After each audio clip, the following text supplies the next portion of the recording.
교회 설립 75주년을 기념하고 또 명예권사, 또 명예집사를 세우는 이 귀한 예배에 설교하게 돼서 개인적으로 참 감사하고 또 하나님께 영광이 되기를 기도합니다.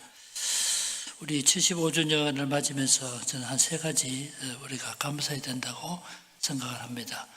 첫 번째로는 지난 75년 동안 우리 교회를 인도하시고 구원의 방주로서 역할을 할 수 있도록 인도해 주신 하나님께 감사해야 되고, 두 번째로는 우리 담임 목사님을 비롯해서 여러 직분자들의 수고와 헌신이 있었기 때문에 오늘의 교회를 발전해 왔기 때문에 앞선 헌신자들, 수고한 자들을 기억하는 우리가 되었으면 좋겠습니다. 신명기 6장 10절과 11절에 보면 우리가 짓지 않은 성읍에 살고 심지 않는 포도나무 열매를 먹고 파지 않는 우물물을 마시는 것을 감사한다고 말한 적이 있는데, 오늘 우리가 누리는 이 모든 것은 앞서간 선배들의 수고 헌신의 결과라고 생각을 합니다. 세 번째로는 앞으로 일하실 분들을, 앞으로 헌신하신 분들, 앞으로 직분자로 일하실 분들을 위로하고 격려하는 그런 기회가 됐으면 좋겠습니다. 아시는 바처럼 우리 남교회가 1949년 5월 8일 날 설립되는데, 남교회가 설립될 당시에 부산에 교회가 몇 개쯤 있었을까요? 우리 교회 위치를 아는 데 도움이 될 것 같아서 말씀드립니다만, 해방 전까지 부산 경남 지방에는 주로 장로교 중심이었습니다. 해방 이후에 감리교, 침례교 등 다른 교회가 들어오는데, 해방 전에 장로교 말고 다른 교회는 수종동 성결교회, 온천 성결교회, 그리고 구세근 교회가 한 개 있어질 정도뿐인데, 남교회가 설립될 당시에 부산에 장로교회만 30개가 있었고 다른 교파교회까지 합쳐봐야 35개 정도 교회가 있을 때 남교회가 설립됐습니다. 지금 부산에 1800개 교회가 있는데, 이런 점을 고려해 본다면 우리 남교회가 얼마나 중요한 교회고 역사가 깊은 교회인지를 알게 됩니다.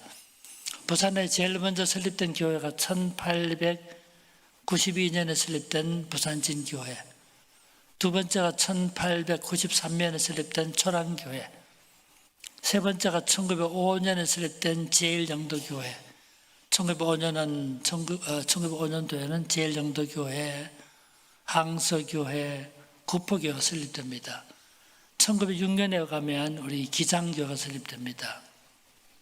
1907년에 대연교회가 설립됩니다. 부산진교회 다니던 성도들이 밤이 어둡고 비가 오면 다니기 불편하기 때문에 대연동 쪽에 사는 분들이 독립한 교회가 1907년에 독립한 대연교회입니다.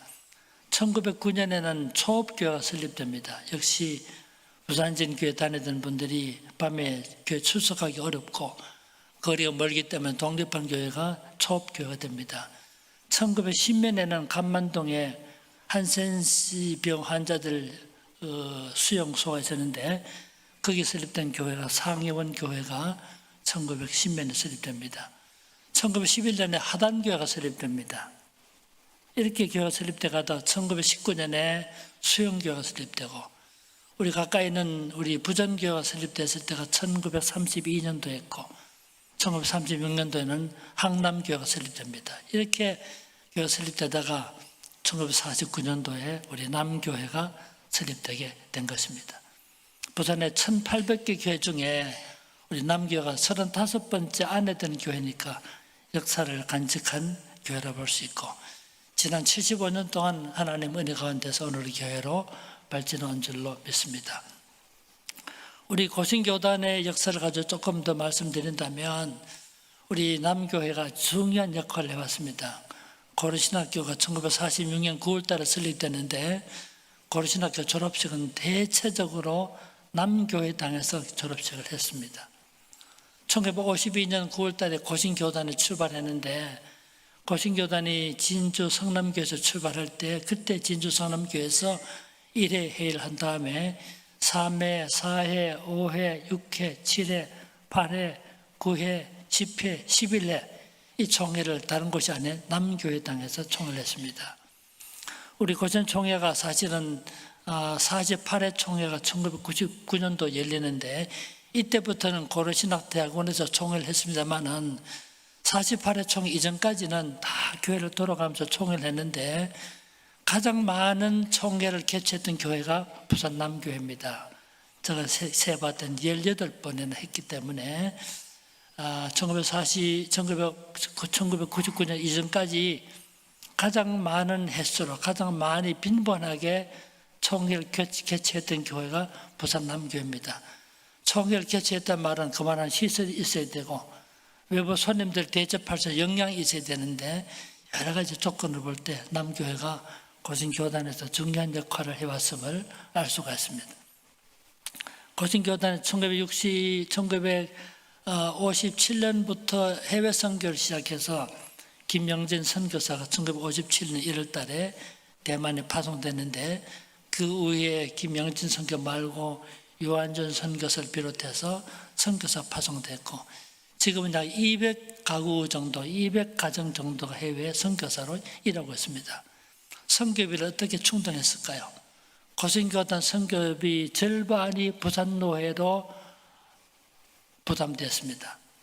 부산노회가 총회 선교비 절반을 받으면 그 당시 부산노회는 울산까지 다 포괄하는 그런 노회였는데 중부노회가 그 절반을 차지했습니다. 그 중부노회가 어디입니까? 남교회, 제일정도교회, 삼일교회 세 교회가 사실은 총회 선교부의 4분의 1을 분담했을 만큼 교단의 중요한 역할을 했습니다. 이런 점만 보더라도 우리 남교회가 얼마나 중요한 역할을 했고 고신교단에서 얼마나 중요한 교회이고 부산교회에서 역사가 오랜 교회임을 알 수가 있습니다. 이것도 사실은 중요한 일입니다. 우리 남교 설립된 다음에 6.25 동란을 경험했죠. 4.19를 경험했죠. 5.16 혁명을 경험했죠. 60년대의 큰 산업 발전의 과정을 경험했죠. 이런 민족과 조국의 큰 실현과 발전의 여정에서도 변함없이 복음의 방주를 일해왔기 때문에 하나님께 감사하지 않을 수 없고 이런 점에 대해서도 우리 남교 성도들이 자부심을 가지고 주님을 섬기시면 좋겠다는 생각이 듭니다. 여러분 이런 말 합니다. 왜 교회가 필요합니까? 교회 가지 않고도 신앙생활 할 수 있는 것 아닙니까? 틀리지 않습니다. 공산국가에 산다든가 혁혁권에 사는 사람들이 직접적으로 교회 출석 못해도 신앙생활을 할 수가 있습니다. 그럼에도 불구하고 하나님께서 지역마다 교회를 설립한 이유는 무엇일까요? 그것은 바로 지역교회 주시는 이 사명을 잘 감당하게 하기 위한 것입니다. 여러분 교회가 무슨 일을 해야 될까요? 어떤 교회는 사회봉사에 치중하는 교회가 있습니다. 물론 다 중요한 일이긴 하지만 교회가 해야 되는 4가지 사명이 있는데 첫 번째가 예배입니다. 예배를 소홀히 하는 교회는 참된 교회를 볼 수 없어요. 성도들의 삶의 가장 중요한 한 가지가 예배하는 일입니다. 교회가 시행하는 공적인 예배를 중시하는 것은 성도들이 마땅히 해야 될 일입니다. 왜냐하면 교회가 해야 되는 첫 번째 중요한 사명이 하나님을 경외하는 예배이기 때문입니다. 예배를 어떻게 생각하는가를 보면 그 사람의 신앙의 상태를 파악할 수가 있습니다. 교회가 해야 되는 가장 중요한 첫 번째 사명은 하나님께 예배하는 것이기 때문에 교회를 가리켜서 예배하는 공동체라고 말하기도 합니다. 두 번째로 교회가 해야 될 일이 뭘까요? 그것이 바로 증거의 사명인데요. 타 문화권에서 복음을 전하는 것을 선교라고 한다면 동일 문화권에서 복음을 전하는 것을 전도라 그러는데 전도와 선교를 포함한 그리스도를 증거하는 이것이 교회가 해야 되는 가장 중요한 두 번째 사명입니다. 그래서 우리 성도들은 항상 이웃에게 전도하고 예수를 알지 못한 사람에게 복음을 설명해 주는 이것이 얼마나 소중한 일인지를 가르쳐주고 있는 것입니다. 교회가 해야 되는 세 번째 사명이 교육의 사명입니다. 제가 교육이라고 말하면 유년주일학교, 초등학교, 중등부, 고등부, 대학부 정도 생각하시겠지만 물론 이것도 교회가 해야 되는 중요한 일이긴 하지만 오늘 읽었던 에베소서 4장 13절까지 읽었는데 14절 쭉 읽어나가면 우리가 그리스도의 장성한 분량에 이르기까지 끊임없이 말씀을 읽고 묵상하고 연구하고 기독교 신앙을 배워야 됩니다. 이것이 바로 교육이기 때문에 우리는 예수를 믿는 그때부터 그리스도의 장성한 분량에 이르기까지 끊임없이 말씀을 읽고 묵상하고 연구하고 배워서 온전한 그리스도인으로 성장해 가도록 돕는 이 행위를 교육이라고 볼 수 있습니다. 목사님의 설교도 일종의 교육이라고 볼 수 있습니다. 이것이 교회가 해야 되는 세 번째 사명입니다. 교회가 해야 되는 네 번째 사명이 봉사의 사명입니다. 바로 기독교적 가치를 실현하는 것인데, 이웃을 사랑하고 도움이 필요한 사람의 도움을 베풀고 의를 위해서 고통당하는 사람에게 도움을 베풀어주는 이런 모든 것들이 사회 봉사에 속합니다. 교회가 해야 되는 일이 무엇이라고요? 예배, 증거, 교육, 봉사, 이 네 가지 사명을 잘 감당하는 교회가 좋은 교회예요. 어떤 교회가 좋은 교회입니까? 교회당 건물이 얼마나 큰가, 얼마나 좋은가 전혀 문제되지 않습니다. 성도가 얼마나 많은가 그게 문제되지 않습니다. 정말 좋은 교회는 원래 하나님께서 교회를 세워주셨을 때 주셨던 네 가지 사명을 잘 감당하면 좋은 교회가 됩니다. 지금까지도 우리 남교회가 좋은 교회를 지내왔지만 앞으로도 변함없이 좋은 교회를 발전하는 우리 남교회가 되시기를 바랍니다. 여러분, 교회 주신 네 가지 사명을 주셨는데 어떻게 하면 이 네 가지 사명을 효과적으로 감당할 수 있을까요? 어느 한 사람이 이 네 가지 사명을 혼자 감당할 수 없겠죠. 그래서 하나님께 주신 방식이 직분자를 세우게 하신 것입니다. 하나님이 교회 직분자를 세우게 하신 이유는 이 직분을 통해서 교회에 주어진 사명을 효과적으로 감당할 수 있게 하기 위해서 어떤 사람은 목사로, 어떤 사람은 장로로, 어떤 사람은 권사로, 어떤 사람은 집사로 세워서 이 일을 감당하게 하신 것입니다. 목사에게 주어진 중요한 사명은 말씀을 가르치고 성례를 집례하는 일이에요.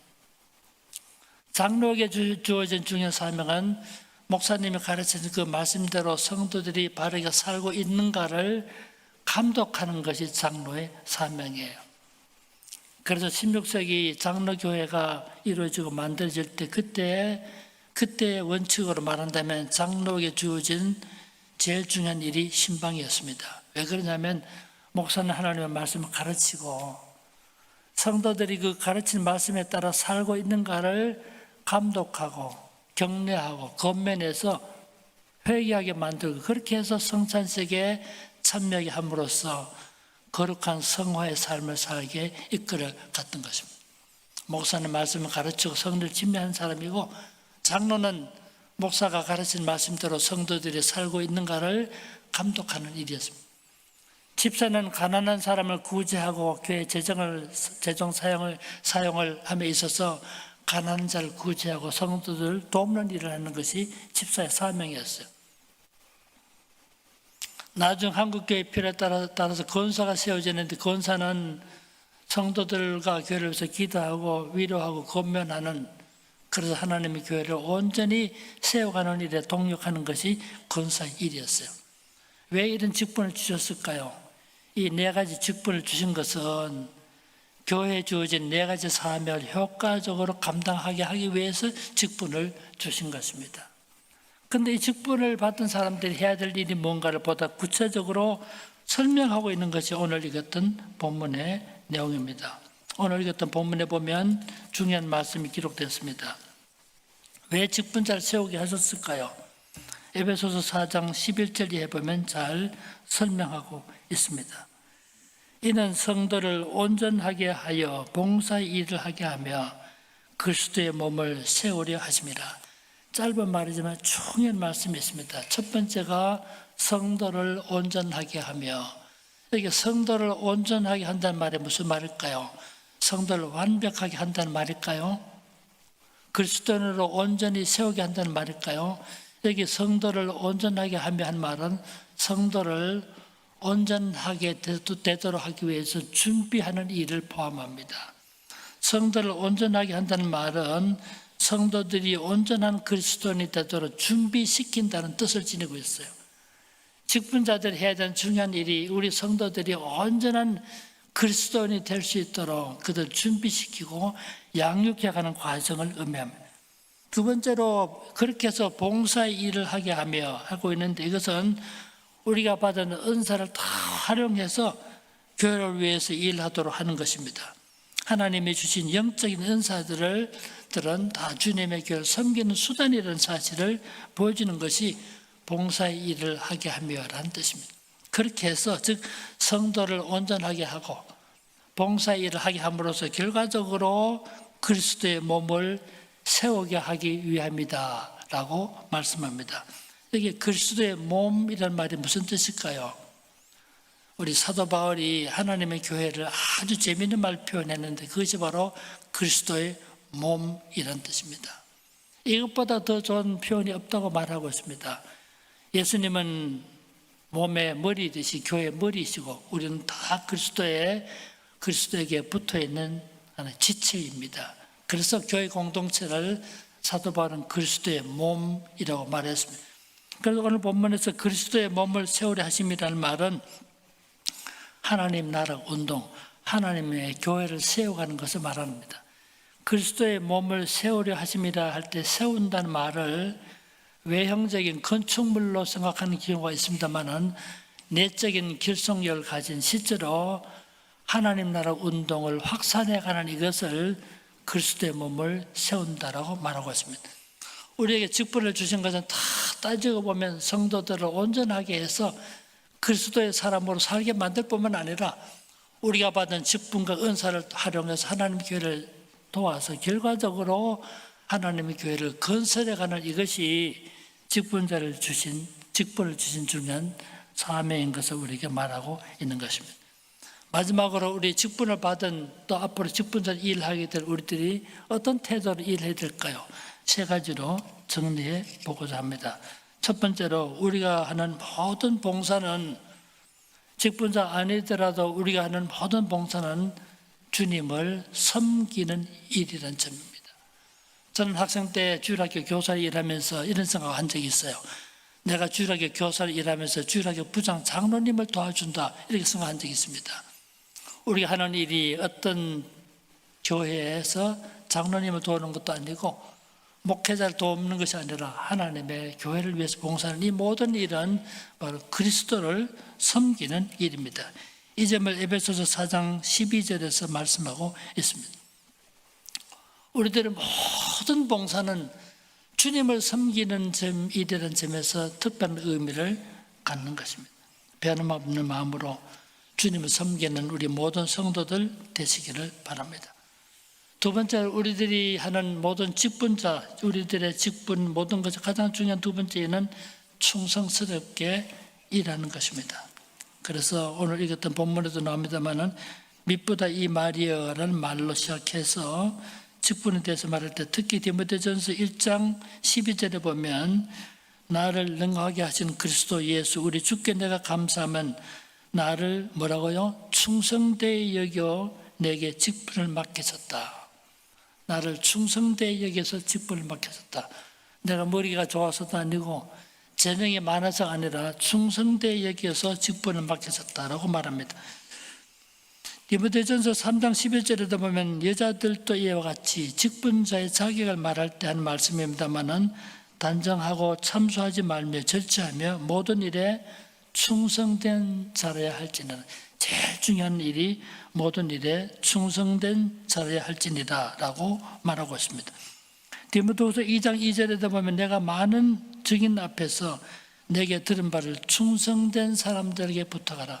복음의 개성을 말할 때 머리가 좋은 사람, 재능이 있는 사람 이렇게 말하지 않고 충성된 사람들에게 부탁하라 이렇게 말하고 있습니다. 성경에 말하는 가장 중요한 표준은 충성되이라는 것입니다. 우리 달란 마태복음 25장 기록된 달란트 비율에 대해서도 잘 알고 있습니다만은 5달란트 받은 사람, 2달란트 받은 사람을 칭찬할 때 뭐라고 칭찬합니까? 착하고 충성된 종아라고 말하고 있습니다.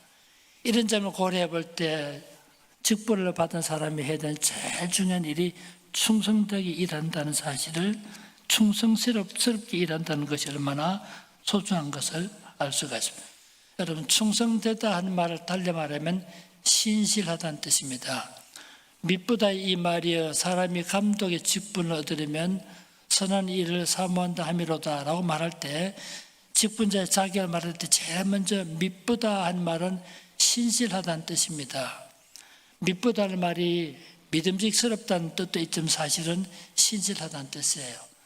충성스럽게 일한다는 말은 달리 말하면 신실하다는 뜻입니다. 그럼 신실하다는 말은 무슨 뜻일까요? 좀 더 풀어서 말한다면 이것은 사람을 의식하지 않는 것입니다. 왜 우리가 충성스럽게 일하지 못합니까? 왜 우리가 신실하지 못합니까? 사람을 의식하기 때문에 그렇습니다. 그래서 참으로 신실하다는 말은 하나님을 의식하기 때문에 사람을 의식하지 않습니다.